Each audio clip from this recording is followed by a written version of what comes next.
ফাগুনের শেষ লগ্নে বনভোজনের আনন্দে মেতে উঠেছিলেন বাংলাদেশের চলচ্চিত্রের রঙিন মানুষেরা। এই আয়োজনে উপস্থিত ছিলেন পরিচালক, প্রযোজক সহ অভিনেতা অভিনেত্রীরা। বর্ণিল এই মিলন মেলার খবর জানাচ্ছেন সহকর্মী জাহিদ হাসান শাকিল। আজকের এই দৃশ্যগুলোর পিছনের গল্পটা পুরোটাই ভিন্ন। বাংলাদেশ চলচ্চিত্রের এই উজ্জ্বল মুখগুলো আজ মিলিত হয়েছেন একে অপরের জন্য।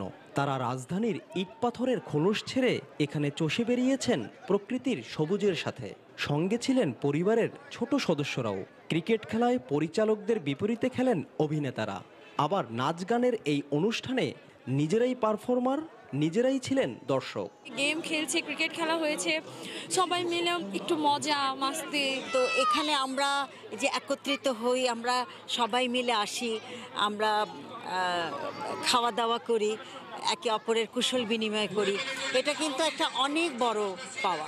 এখানে আসি মূলত হচ্ছে এনজয়মেন্টের জন্য, সবার সাথে একসাথে আমরা সবাই ফ্যামিলি, সেই ফ্যামিলির জায়গা থেকে সবার সাথে একসাথে হয়ে গেট টুগেদার করা। চলচ্চিত্রটাকে বাঁচাতে হবে, চলচ্চিত্রের জন্য ছবি হওয়া উচিত, এবং ছবি যদি না হয় তাহলে কিন্তু সিনেমা হল থাকবে না। সিনেমা হল না থাকলে ছবি বানিয়ে লাভ নেই।